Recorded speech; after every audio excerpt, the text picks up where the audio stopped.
Welcome back to the deep dive.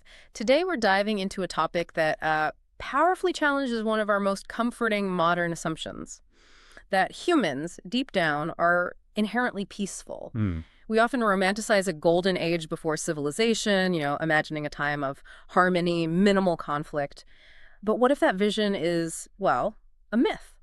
It's an incredibly persistent idea, isn't it? It really is. And this deep dive, we're going to confront that narrative head on. We're drawing from a groundbreaking work, War Before Civilization by Lawrence H. Keeley, published back in 1996. Right. Keeley uses a wealth of archaeological and ethnographic evidence to paint a far more complex and, yeah, at times, pretty brutal picture of early human history. Absolutely. So our mission today is to unpack Keeley's findings, exploring not just how past societies engaged in conflict, but also the surprising effectiveness of what we might call primitive warfare, and crucially, what this all means for our fundamental understanding of human nature.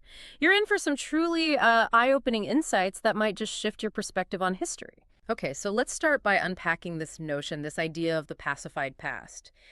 Keeley argues that a really romanticized view of prehistoric and, well, so-called primitive societies became dominant, especially after World War II. Why did this narrative take hold? It's fascinating, the ideological shift here. The 19th century, European imperialism often used a sort of Hobbesian view, think war of all against all, to justify, well, pacifying savages. Right, the civilizing mission. Exactly. But then, after the trauma of 2 world wars and with decolonization, the pendulum swung. A kind of self-reproachful neo-Rousseauian view gained traction. Like, humanity was inherently good, but then civilization corrupted it. You see that in pop culture too, right? Like the gods must be crazy. Precisely, where, a Coke bottle introduces conflict. This narrative effectively made war seem like a peculiar psychosis of Western civilization, almost letting earlier societies off the hook. And this wasn't just abstract theory. Keeley himself ran into this bias, didn't he, when he tried to get funding? He did, yeah. He talks about trying to excavate early Neolithic villages around 5000 BC in Belgium, specifically looking for signs of fortifications. Okay. His first proposals to the U.S. National Science Foundation rejected. The reviewers apparently could not accept the defensive nature of what he called fortifications. Wow. He only got the funding after he rewrote the proposal, calling them just enclosures. He had to scrub any mention of warfare. It was like an archaeological anathema. That's incredible. He had to hide his real research question, but then his digs actually proved him right. Totally. He and his colleague, Daniel Kane, were apparently quite shocked when the excavations at places like Weirmeam-Champs clearly showed deep ditches, palisades, definite defensive structures. So the evidence was undeniable. Yeah, and it was a big moment for Keeley. He realized even he had sort of subconsciously accepted the peaceful past idea, despite arguing against it. He looked back at his own education, admitted he was as guilty as anyone of pacifying the past. He even recalled dismissing clear evidence of homicide victims with arrow points in them during his freshman digs. No way. Yeah, and his senior thesis denied warfare's importance for the classic Maya, even though the murals and fortifications were right there. Later deciphering of Mayan writing proved widespread war, of course. So it wasn't just one person's bias. It was like a collective blind spot affecting how evidence was seen or maybe ignored. Exactly. And that raises a huge question, right? How can we trust interpretations when these biases exist? Keeley really emphasizes the strength of archaeology here.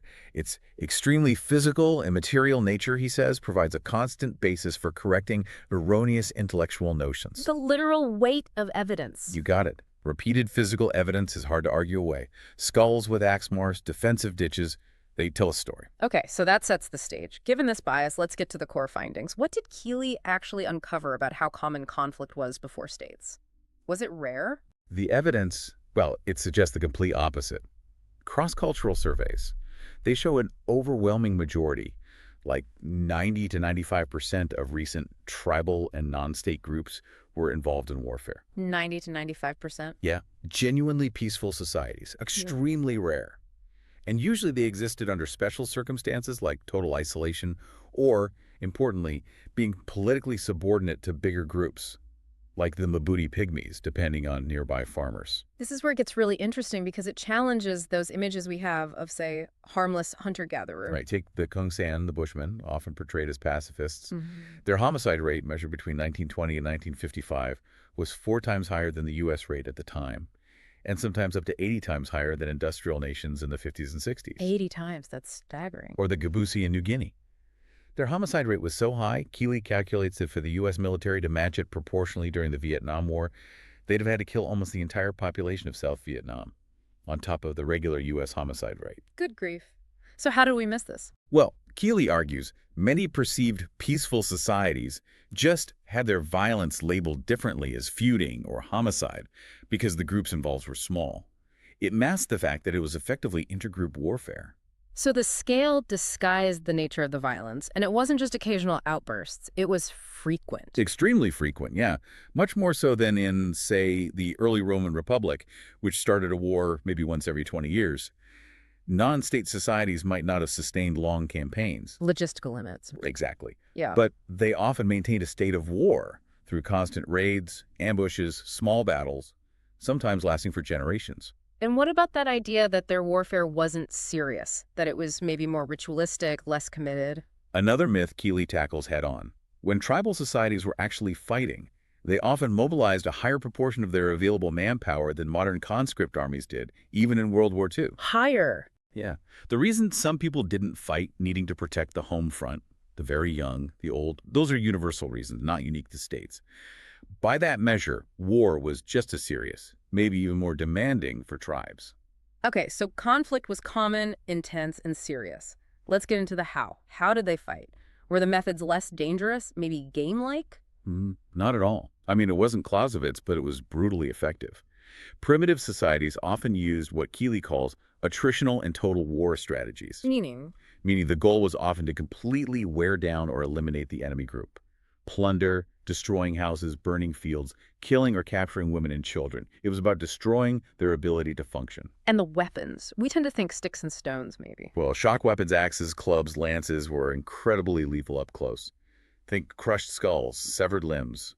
Keeley points to those early Neolithic stone axes around 5000 BC. The ones he studied in Belgium. Some found elsewhere, too. Often assumed to be for woodworking, right? But some were made of brittle stone, useless for wood. And then you find mass graves, like at Talheim in Germany, with holes in skulls that are the exact shape of those axes. Clear weapons. Okay. And missile weapons. Bows, spear throwers, or atlats. They offered range and power. Experiments show ancient composite bows could be 20 times more effective at causing casualties than 18th century muskets. 20 times? That puts a different spin on things. What about defenses? Fortifications? Yeah, we usually think of castles and city walls, right? Advanced stuff. Right. But Keeley's own work showed fortifications were common even in the early Neolithic. Ditches, palisades. They were used by relatively small tribes and chiefdoms, too. What was their function? Vital tactical functions like shielding defenders, forcing attackers into kill zones, and strategic ones protecting key settlements, frontiers. You mentioned Crow Creek earlier. Yes, a grim example from South Dakota, around AD 1325, over 500 people massacred, mutilated. Wow. While their village defenses were actually being rebuilt. Shows how crucial those defenses were thought to be. So, given these weapons and defenses, what were the main forms of combat like? Keeley says the most common and often most lethal forms were small raids or ambushes. Just a few warriors sneaking into enemy territory. And their targets. Often specifically women and children, not just enemy warriors.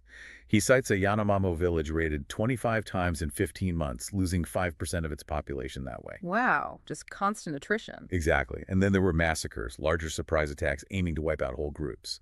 Crow Creek, where maybe 60% of the village died. That's an archaeological example, perhaps even more extreme than what ethnographers usually recorded. It's hard to reconcile this with the idea that, civilized soldiers always had an advantage over primitive warriors. Was that true tactically? Not necessarily, no. Keeley points out civilized forces often got badly beaten when caught out. Think Vikings versus Newfoundland Indians, or the British defeat at Isandlwana against the Zulus. Right. In fact, European expansion often only really succeeded when their soldiers started copying native tactics. Small units, ambushes, attacking settlements, using native allies. Learning the skulking way of war, as that quote went. Exactly. The real advantage of civilized forces wasn't better fighters or tactics initially, it was logistics. Logistics, like supplies and organization. Precisely. The ability to sustain long campaigns, move troops and supplies reliably, replace losses, keep up the pressure relentlessly, that's what eventually overwhelmed tribal resistance. It's this sort of boring pedestrian arcana, as Keeley calls it, but it was decisive. That makes sense. So tactics versus logistics. What about prisoners? What happened to captives in these conflicts? It was often pretty grim, especially for men. Keeley notes a common no prisoners policy for adult male enemies. Surrender just wasn't really an option. So execution was standard. Often, yes. Or, in some cultures, really elaborate ritual torture, sacrifice, even cannibalism documented among groups like the Iroquois or in South America. And women and children? They were frequently taken captive, but then often incorporated into the victorious group, maybe as slaves, maybe as secondary wives. This is different from states, which often saw benefit in keeping conquered populations alive for taxes or labor. Which leads to the overall death toll. This seems to be one of Keeley's most shocking points. It really is. He argues the proportion of the population dying from warfare in primitive societies almost always exceeds that of even the most war-torn modern states. Exceeds how? Because the conflicts were so frequent, the raids and massacres so deadly, and captured men were routinely killed. He does this striking estimate. Yeah. If the world were still organized in bands and tribes today, based on those observed death rates, there might have been over 2 billion war deaths since 1900, compared to the roughly 100 million we estimate for modern state wars. 2 billion? That's almost unimaginable. It forces a total rethink. And archaeological evidence, like finding 5% of skeletons in one California village had arrowheads embedded in them, backs up these incredibly high rates. Okay, so warfare was common, brutal, and proportionally deadlier than we imagined. Why? What drove this constant conflict? Well, the motives were often complex. Sometimes it was straightforward revenge for killings. Other times, economic issues, disputes over resources like pigs, gardens, hunting grounds, maybe valuable things like salt. What about population pressure? That's often cited. Keeley found that to be a surprisingly complex or very weak factor. You had some low-density groups that were extremely violent, and some high-density groups, like the ancient Natufians, where settlement density increased without a corresponding increase in warfare signs. Huh. So it's not a simple equation. What about trade? Doesn't trade usually promote peace, shared interests, and all that? That's another modern assumption that doesn't quite hold up, according to Keeley. He shows trade and intermarriage were absolutely not mutually exclusive with war. Yeah, ethnographers constantly found tribes that traded together, married each other, and fought each other periodically. Remember that quote from the Maanga in New Guinea? We marry the people we fight. Right. Economic exchanges could even cause war. Maybe a gift wasn't reciprocated properly, or someone got robbed while trading. And those exotic goods found in digs. We always assume trade, but Keeley asks, why not spoils of war? Good point. So if trade doesn't guarantee peace and population isn't the main driver, what conditions did seem to promote conflict? Keeley talks about bad neighborhoods, basically contexts that breed insecurity and violence. Like what? Being near aggressive neighbors, obviously. Yeah. Periods of hardship, drought, famine straining resources, and especially frontiers. Frontiers? Why frontiers? Because on frontiers, you lack those larger institutions, those overarching systems to mediate disputes. You get a strong us versus them mentality and violence against outsiders. Well, it's often not seen as murder in the same way. That lack of overarching authority, it connects to that case study he uses, right? Comparing Canada and the U.S.-Mexico frontiers. Exactly. It's such a powerful comparison. Both places in the 19th century see European colonization, land grabs, subjugation of native peoples. Okay. But south of the 49th parallel, U.S. and Mexico, it's marked by constant bitter warfare. North, in Canada, relative peace, only one recorded raid. What was the difference? Keeley argues it was the role of the central government. Canada generally honored treaties, tried to prevent settlers encroaching on native land, and used the Mounties as police, providing relatively even-handed justice. Whereas in the U.S. and Mexico, treaties were broken, funds stolen, crimes against indigenous people ignored, wow, leading to endless cycles of violence between settlers and tribes. It shows peace is possible, even between suspicious groups, if you have practical tolerance and a reliable justice system. That's a really crucial lesson. Despite all this violence, though, did these pre-state peoples actually want peace? Or was war just normal? No, they definitely desired peace. Keeley stresses this. Even the most hardened warriors often saw war as a bad thing. It drained resources, caused loss and grief. So they weren't just glorifying it. They praised bravery, sure, but they also called war a curse.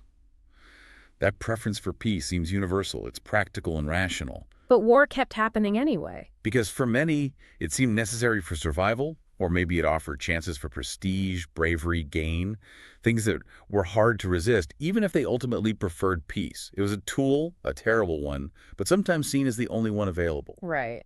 So this whole deep dive, it's really dismantled that myth of the pacified past. War seems to have been a constant, brutal thread through human history long before civilization. From Neolithic villages digging ditches to those incredibly high homicide rates among hunter-gatherers. The physical evidence Keeley gathers is just overwhelming. It really changes the picture. And what emerges is that primitive war wasn't, a weaker version of modern war. It was total war conducted with very limited means. Limited means, but total goals. Exactly. Often tactically smart, too. The real edge states eventually gained wasn't better fighting at first, but mastering logistics supplies, organization, sustaining pressure. Which leads to that really provocative conclusion you mentioned. Yeah, that if the pre-state world was actually more violent, proportionally, then maybe the path to peace requires more civilization, not less. That's a challenging thought. It flips the usual narrative completely. It means we can't find some imagined peaceful past to escape to. Right. We can't escape the pain of being human, as Keeley puts it, our capacity for organized violence by romanticizing prehistory. We have to deal with it now. Civilization, with all its flaws, might actually be the framework that helps mitigate that violence through institutions, justice, logistics. Not eliminate it, but perhaps contain it better than before? Potentially. And Keeley's anthropological lens gives us practical insights too, like treat trade carefully, it can cause conflict. And above all, trust the physical evidence from archaeology. It's often more reliable than stories for understanding what really happened. It's been fascinating, truly illuminating. Hopefully this deep dive gives everyone listening a new, maybe more realistic perspective on human nature, conflict, and our long search for peace. Let's hope so. Thanks for joining us on the deep dive. Until next time, keep exploring, keep questioning,